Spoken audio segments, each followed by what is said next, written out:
In this class, we will discuss the Planck's law. In black body radiation, we obtain the radiation spectrum, but in order to explain the radiation spectrum, both the laws, Planck's law as well as Rayleigh-Jean's law, we have to apply simultaneously, because Wien's law is applicable for the shorter wavelength and Rayleigh-Jean's law is applicable for the longer wavelength.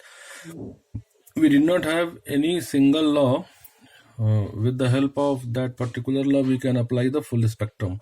If we want to explain the full spectrum, then simultaneously we have to apply both the law for different wavelength regions, for the longer wavelength and for the shorter wavelength. So Planck introduced the concept of quantum mechanics. He said that all the particles in the black body, they will behave as an oscillator, and they receive energy in a discrete frame, that is E is equal to h nu. The next possible value of the energy which will be received, 2 h nu, and the next possible is 3 h nu, and so on up to n h nu.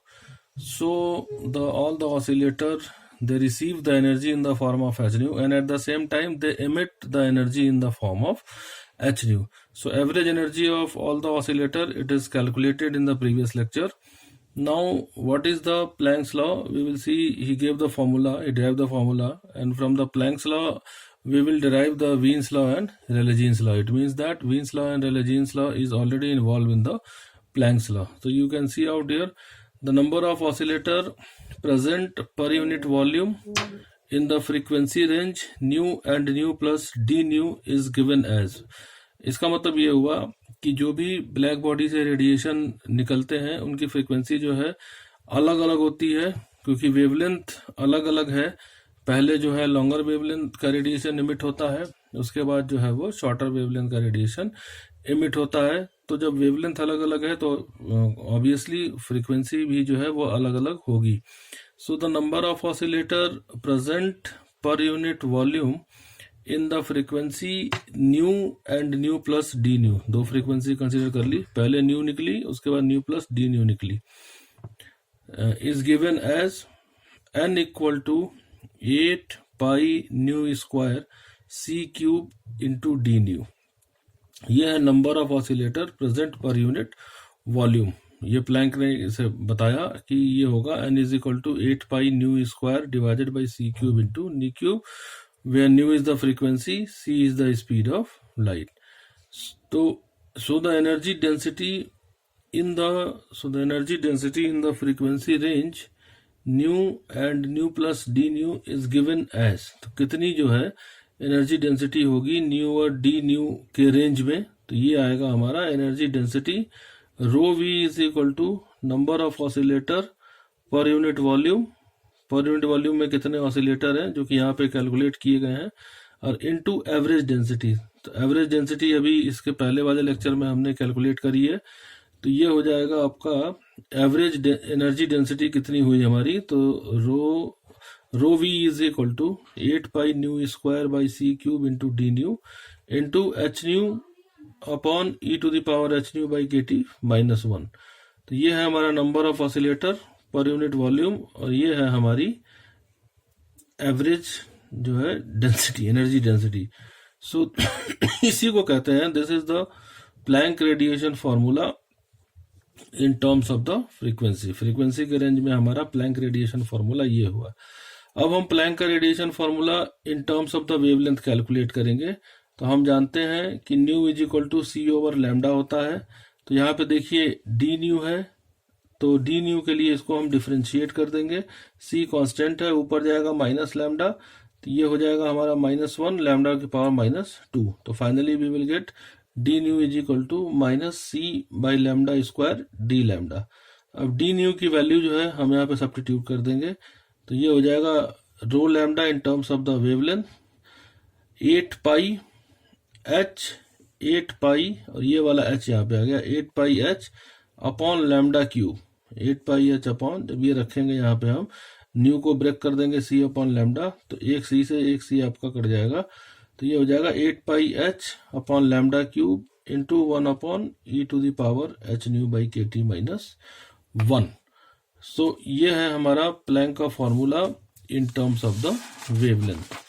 Now अब देखिए आगे, तो ये हो जाएगा अब d nu की into d nu की जो है वैल्यू रखेंगे तो rho lambda is equal to 8πh divided by lambda cube 1/e⁻ h nu by k T -1, और डी न्यू की जगह पे हो जाएगा -c/λ² D lambda. D nu की जगह पे हो जाएगा -c/λ² डी लैम्डा। अब इसे हम सॉल्व करेंगे तो rho lambda is equal to minus, आप सामने ले आइए, -8πhc, ये lambda power 2, lambda power 3, lambda power 5 हो जाएगा 8πhc lambda power 5 1/e⁻h nu by k T -1 into d lambda. Further we can solve it, nu की जगह पे हम c/λ रख सकते हैं, ये हो जाएगा 8πhc बाई लैम्डा पावर 5 1/न्यू की जगह पे c/λ, तो ये हो जाएगा हमारा e⁻hc by lambda k T -1 d lambda. तो इसी को कहते हैं Planck formula. This is the Planck formula in terms of the wavelength. Since increase in the frequency correspond to the decrease in the wavelength, so we can write rho lambda is equal to 8πhc divided by lambda to the power 5 1/e⁻hc by lambda kt -1 into d lambda। तो ये है हमारा Planck का formula in terms of the wavelength, और उधर था Planck का formula in terms of the frequency.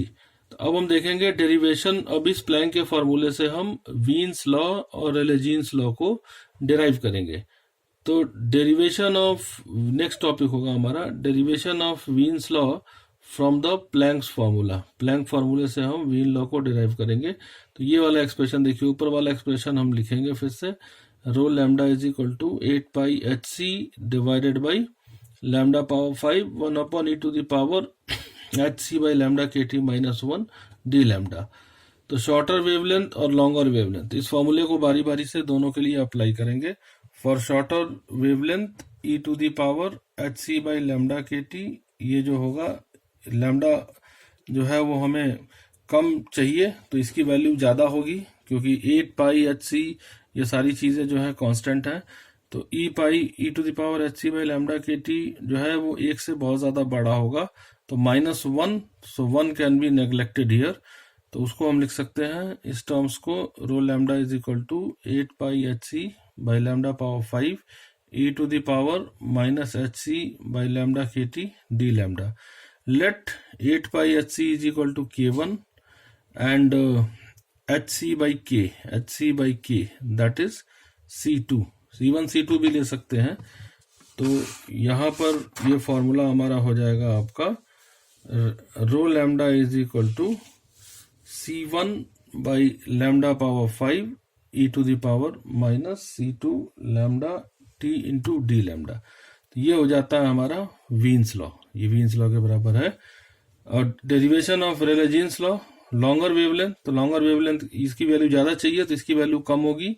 तो for longer wavelength e⁻hc by lambda k t is less than 1। In this case हम इसको e⁻x के फ्रेम में तोड़ सकते हैं।